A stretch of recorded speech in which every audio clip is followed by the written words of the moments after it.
From Montana's news leader, this is the MTN 9 o'clock news. Good evening and thanks for joining us. I'm Russ Riesinger.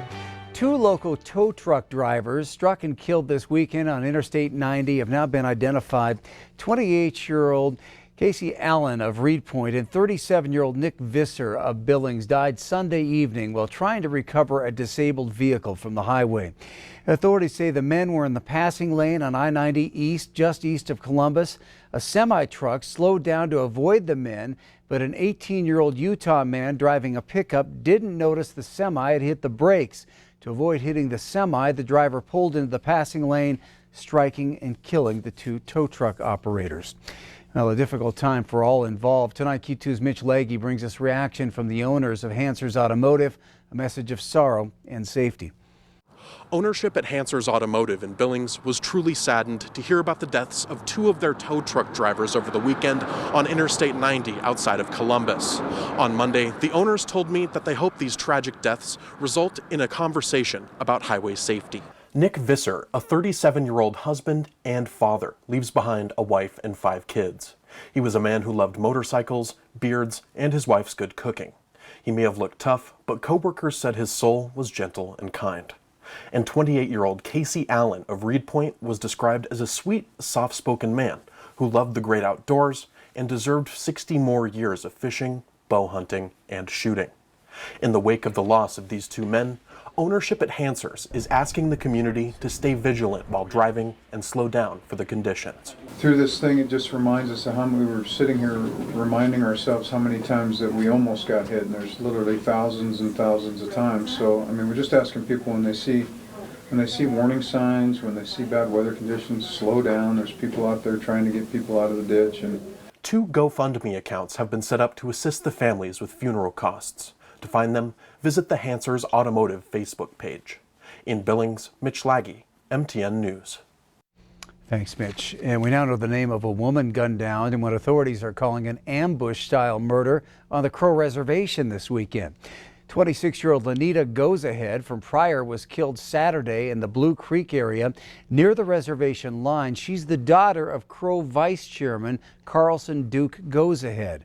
Officials are not giving specifics on how she died, but a federal arrest warrant has now been issued for 27-year-old Taylor Plainbull. Plainbull is 6 feet tall, 200 pounds. The FBI says Plainbull is considered armed and dangerous. Authorities say he often spends time at the Lazy KT Motel in Billings. 7 more COVID-19 related deaths to report across the state of Montana tonight, the latest in Teton County. MTN now reports 322 COVID-related deaths across the state. Yellowstone County again with the highest number of new cases today, 186. Nearly 29,000 Montanans have tested positive since the pandemic began in mid-March. Nearly 20,000 have recovered, and there are just over 9,000 active cases. In Wyoming tonight, the state health department confirms 9 new COVID-19 related deaths. 5 of those deaths, residents of a Bighorn County long-term care facility. Laramie, Platte, Albany, and Lincoln counties each reported a death as well. Wyoming has now seen more than 9,700 total confirmed cases and 77 deaths. Governor Steve Bullock activated members of the Montana National Guard to assist with an outbreak of COVID-19 at the state prison. The men's prison in Deer Lodge saw its first confirmed case this month. Since then, 61 staff and 166 prisoners have tested positive. 67 volunteer soldiers from 2 battalions and military police arrived in Helena yesterday for training. They'll assume duties starting tomorrow. Those include mail distribution, laundry, inmate counts, and delivering meals. They will not be armed and will have limited contact with inmates.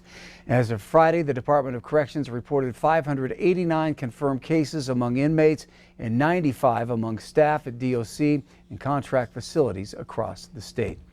In a 52-48 vote, the GOP-controlled Senate has voted to confirm Amy Coney Barrett to the U.S. Supreme Court.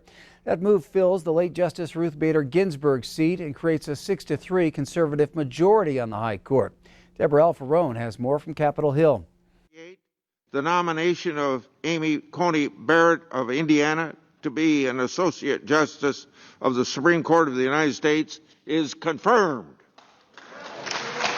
After more than 30 hours of debate, Senate lawmakers voted along party lines to confirm Amy Coney Barrett to the Supreme Court. Voting to confirm this nominee should make every single senator proud. The American people, their lives and rights and freedoms will suffer the consequences of this nomination for a generation.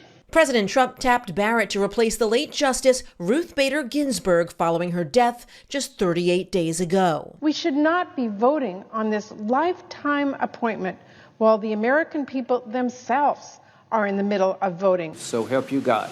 New York Senator Kirsten Gillibrand was among Democrats who pulled an all-nighter to protest the final vote, warning the future of the Affordable Care Act is on the line. Repealing the law in the midst of a global pandemic would result in even more chaos and devastation.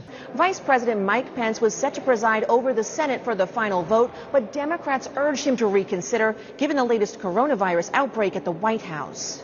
The GOP majority in the Senate assured a speedy confirmation of Barrett before next week's election. She's going onto the court because that's where she deserves to be. The rules of the Senate Judiciary Committee are being twisted and turned to create a political opportunity. The 48-year-old is expected to be seated in time to hear some key cases, including one involving LGBTQ rights on November 4th and another challenging the Affordable Care Act on November 10th. She'll also be on the bench to preside over any cases that might arise from the presidential election. Deborah Alfarone, CBS News, Capitol Hill. Well, the president swore Barrett in during an event at the White House following her confirmation. Justice Clarence Thomas administered the official constitutional oath. Just a week to go until Election Day, and the charges are flying fast and furious in Montana's big-dollar U.S. Senate race. Each side has advertisements calling the other a liar on everything from China to COVID-19 aid to alleged corruption. MTN chief political reporter Mike Dennison has more. If you're watching or listening to TV or any media this week, you're liable to hear something like this. Steve Bullock is lying to you about China. Here's the truth. Or this. Steve Daines has made a lot of money, but too often it's cost us. It's all part of the $150 million being spent on this race, which enters its home stretch as one of several U.S. Senate contests nationwide that will decide which party is the majority. Pro-Bullock groups are hammering Daines on China, saying he has favored the country where he used to work, and on health care, pointing to his past votes to repeal the Affordable Care Act.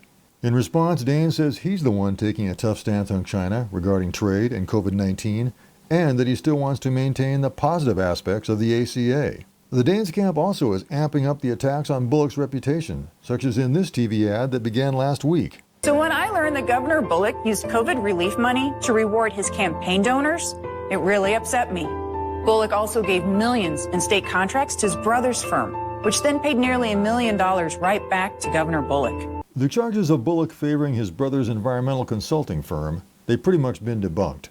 And any money paid to Bullock was for office space rental in a building he's owned since 2005. That ad also prompted members of the governor's COVID-19 relief task force to write a letter to Daines, saying he had defamed businesses and community leaders. Daines fired back, pointing out that members of the task force who had donated to the governor's campaigns did get some substantial grants. The Bullock campaign bought ads Sunday in the state's major newspapers, saying Daines is repeating lies told first by outside groups about the governor's family and the task force.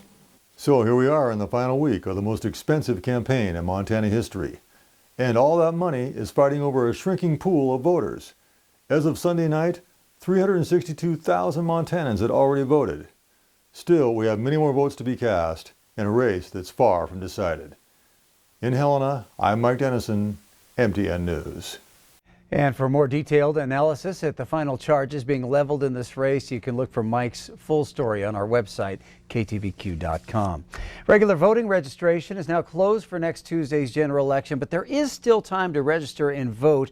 Starting tomorrow, unregistered voters will have to physically go to the county elections office or the Montana Pavilion at Metro Park here in Yellowstone County, fill out a voter application form. They'll give you your ballot instead of mailing it. Elections officials suggest mailing your ballots back by tomorrow, or they can also be dropped off at your elections office up until 8 p.m. on Election Day. So far, 58,500 of the approximate 89,000 ballots sent out in Yellowstone County have already been returned. That's about 66%. The college vote could play a big part in how next week's election turns out. Q2's Shaquille Cozart spoke with some local students to get their thoughts on the campaign season. The younger vote is expected to play a big role in this upcoming election. I caught up with two students from Montana State University Billings to get a better understanding of the important issues amongst younger voters. The most important issue to me is healthcare. That's a big interest in my field and why I went into political science. Healthcare is really expensive. I think it's important for our government to come together on this issue and create a system that allows equal access and benefits for everyone. I'm concerned about rural communities having access to good health care. Places like Bighorn and Custer are pretty far from the hospitals here, and such as the weather is now, that can make travel even harder. So if somebody were to get coronavirus and start to code too far away from Billings, there's no chance for them. Another issue amongst both students involved the preservation of the environment. Climate change is a threat to our health and our world, and right now I don't think those problems are being faced necessarily. I think a great option would be to look at transitioning to renewable energy. I certainly don't think we're doing anything to help the environment by leaving the Paris Climate Accord and multiple other international treaties. The Kyoto Agreement, there's been different climate change initiatives that the United States has just opted out of, and so we're not taking a leadership position on the environment. Lastly, I asked both students how they felt about the election process. I'm not confident in the election process. In my lifetime, two people have won the election without receiving the most votes. George W. Bush beat Al Gore in 2000. He didn't get the most votes. And Hillary Clinton lost to Donald Trump in 2016. She got more votes than him. He's president. The voting process this year, of course, has drastically changed because of the coronavirus. I think mail-in ballots are crucial this year. If somebody is at risk for contracting the coronavirus or lives with a family member who is at risk, I think it's important for them to send in their absentee ballot if they're comfortable doing that. I would also encourage people to vote early if they have the ability to, but regardless of what your plan is, to have a plan and to plan to vote. In Billings, Shaquille Cozart, MTN News. Still to come on the MTN 9 o'clock news, the presidential candidates are trading jabs while hitting the battleground states. We'll have the latest from the campaign trails coming up in just a bit. First, though, some warmer weather on the horizon after today's record low temperatures to start things off. Bob's in next with your full 7-day forecast.